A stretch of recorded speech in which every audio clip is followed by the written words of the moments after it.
Now, on local lockdowns, as the government's facing open revolt from leaders in the north of England over new coronavirus restrictions due to be announced within days. Pubs, bars and restaurants across Merseyside, Greater Manchester and parts of the northeast of England could be forced to close next week in an attempt to slow the rising infection rate.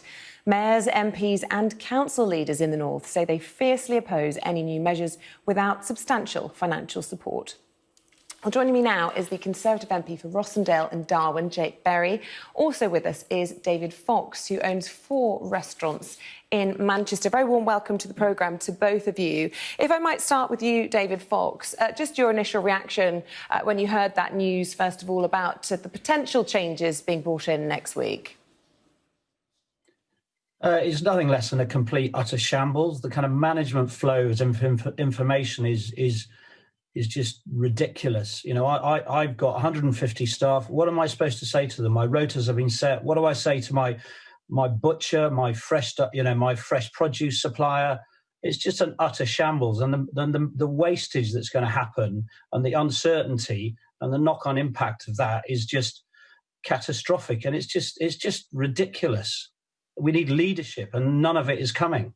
But you don't oppose the idea of a lockdown in itself, do you? Lots of people arguing, well, in fact, you know, scientists arguing much harder lockdowns are necessary in order to protect the NHS and save lives.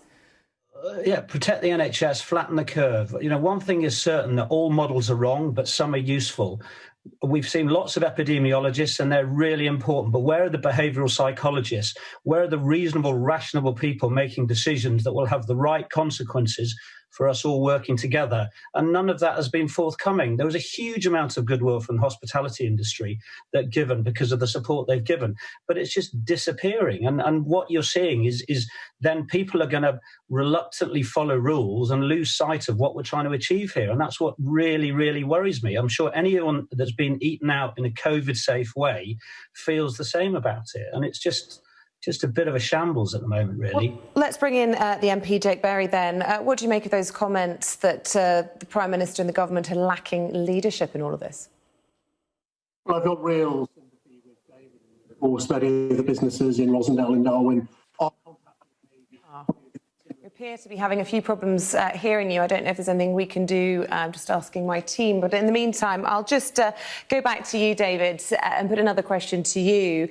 You know, lots of criticism floating around about the lack of clarity in terms of what the plans are for next week. The papers having been briefed about these changes before lots of local mayors and, in fact, councillors had been told anything about it, and indeed business owners. How do you feel about that?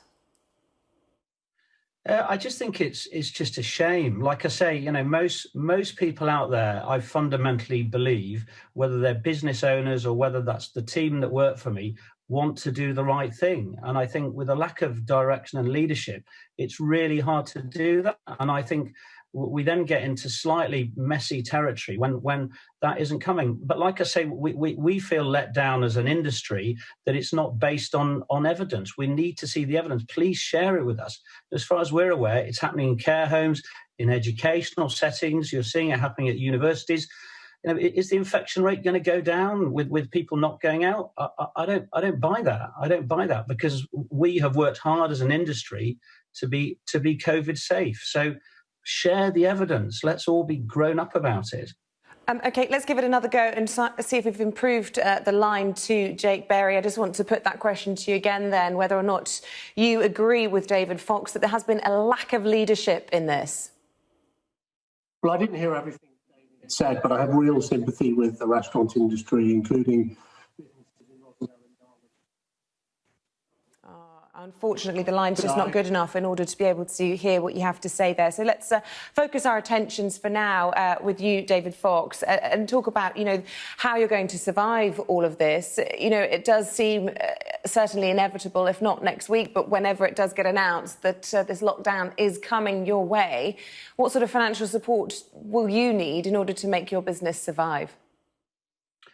Well, my weekly wage bill is over £40,000 a week, and it doesn't take a rocket scientist or an epidemiologist to work out that I'm not going to be in a position to be able to afford that for very long.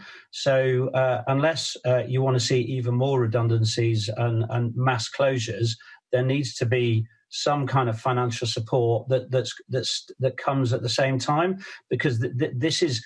I fundamentally believe this has not happened because we are not COVID safe. That is one thing. And it's a given that this is being forced on me by government. So I'm being forced not to trade for reasons that I feel at the moment are wrong, unless I can be provided with the evidence. So a financial package has to come simultaneously. If they know it's going to happen, Rishi needs to step up to the plate and come up with some solutions. One suggestion that the Prime Minister hasn't announced this lockdown today is because there is disagreement within the Cabinet about what to do. Rishi Sunak's department arguing they simply can't afford as a nation to do more substantial lockdowns. The Treasury cannot be bailing out lots of companies like yours. Do you accept that there is a limited amount that governments can do and that these are unprecedented circumstances? Or would you like to see the Treasury helping more? I think where businesses are forced to close, I think it's ludicrous to think that they shouldn't help. This is a once-in-a-lifetime situation.